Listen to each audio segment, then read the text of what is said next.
Terus misal gini loh, oke lah semuanya karena ketuhanan. Tapi kok dia bisa kaya, kok aku enggak, ya kan? Kayak gitu kan? Karena ada aku dan ada dia. Oke. Ya kan? Ya. Ketika kita nggak ada dia, nggak ada aku, ya mungkin ceritanya akan ganti.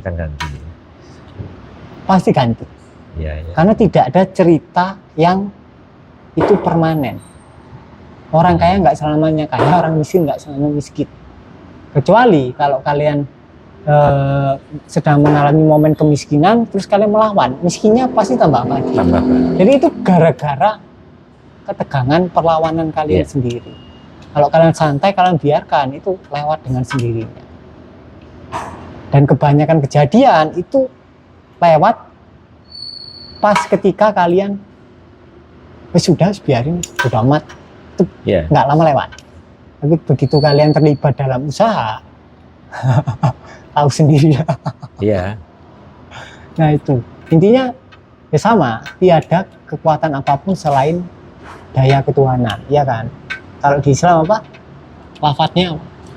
La haula wala quwwata. Nah, sama kan aslinya kan? Iya. Cuma kan orang kadang-kadang ya itu rancunya karena ada takdir yang bisa diubah dan ada yang tidak. Seolah-olah ada pembanding, seolah-olah kalian tahu takdir kalian tuh dari A ke C itu dari lahir sampai mati itu kalian tahu. Dan terus kalian ingin mengubah. Masalahnya kalian nggak tahu dari A sampai mati itu kalian gimana. Terus yang kalian ubah apaan? Kan nggak ada pembandingnya. Ketika nggak ada pembandingnya ya kalian cukup mengalir. Ketika kalian membiarkan semuanya mengalir ya tayangan pasti akan lebih baik. Iya, iya. Ya pembandingnya lingkungan sekitar, ada dia. Pembandingnya ada orang pasti lain. Lingkungan sekitar. Iya. Artinya kita membandingkan kondisi kita dengan orang lain. Kondisi dia kan. Kondisi dia. Kan nggak relevan kan? Iya. Takdir, misal line-nya di sini, kita line-nya dia di sini. Kan nggak relevan bandingin line ini sama line ini. Tujuannya beda. Yang satu misal line-nya ke Surabaya, satunya ke Jakarta. Beda. Buyar kalau kalian bandinginnya sama cerita orang lain pasti buyar. Karena cerita hanya sebatas cerita. Jadi pencerahan adalah akhir dari semua cerita. Ketika kalian tidak ketika kalian hidup itu bukan sebagai Riko atau Joko atau siapapun lah nama kalian, tapi kalian hidup sebagai tanpa nama. Ya. Itu.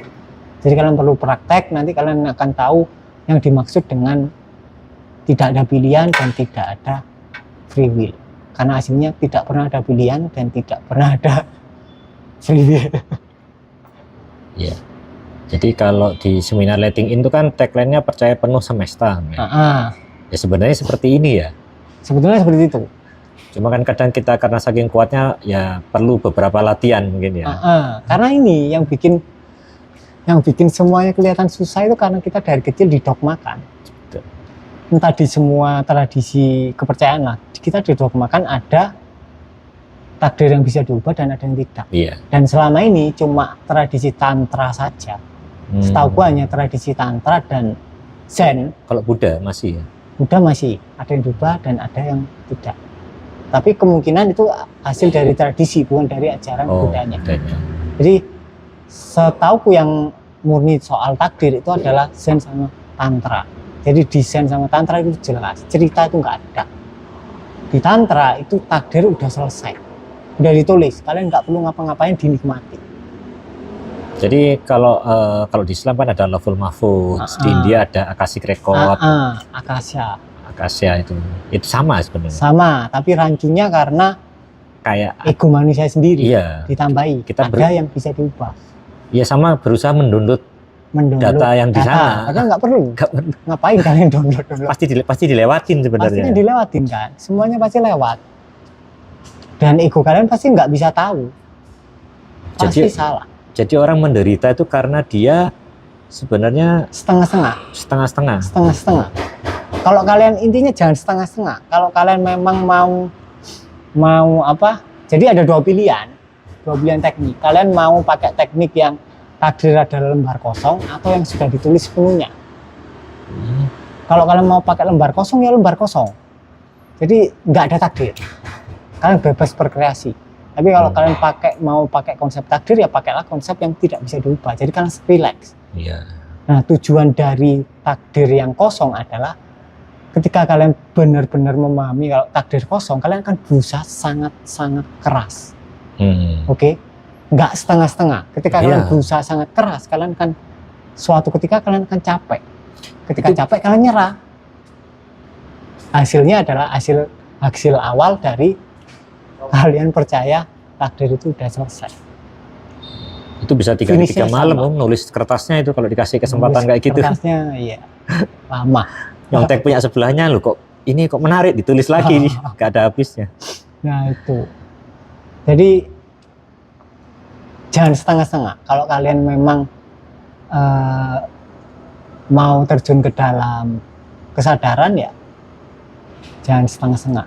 Ya anggap aja takdir sudah selesai. Kalian hanya tinggal menikmati. Jadi ke dunia, jadi kalau di tantra itu adalah ini konsep yang menurutku paling bagus adalah dunia itu hanyalah mimpi dari Tuhan. Artinya buat main-main doang. Kalian di sini bukan untuk menderita. Tuhan ingin mengalami pengalaman dualitas, makanya Tuhan bermimpi menjadi semesta. Jadi sama kayak ombak yang kayak lautan atau air yang bermodulasi menjadi berbagai macam ombak. Tapi dari sudut pandang lautan atau dari tanpa sudut pandang, ombak satu dengan yang lainnya itu nggak terpisah, sama-sama laut. Tapi kalau kita mengira diri kita adalah ombak, ya kita akan merasa terpisah dengan ombak lainnya. Dan kita mengira kalau gerakan kita yang turun itu adalah kehendak kita, padahal bukan. Jadi apapun gerakan kalian itu adalah kehendak dari semesta. Iya, dan apapun. Dan dogmanya adalah kita merasa itu karena kesalahan kita. Tambah jeru. Jadi ketika kalian tahu kalau ini adalah kehendak semesta, kalian akan santai di belakang. Yang depan ribut, kalian di belakang jadi layarnya. Ketika kalian jadi layar, pelan-pelan keributan ini akan lenyap. Iya. Ikut yang di belakang, udah selesai. Nggak ada urusan, selesai. Ketika yang ribut ini selesai, mentalnya selesai, yang di luar juga selesai. Karena nggak ada internal dan eksternal. Batasnya nggak. Ya, mungkin sekian untuk video Free Will dan Takdir. Terima kasih dari tim Tanpa Pintu. Ya, makasih Om Riko. Sama-sama.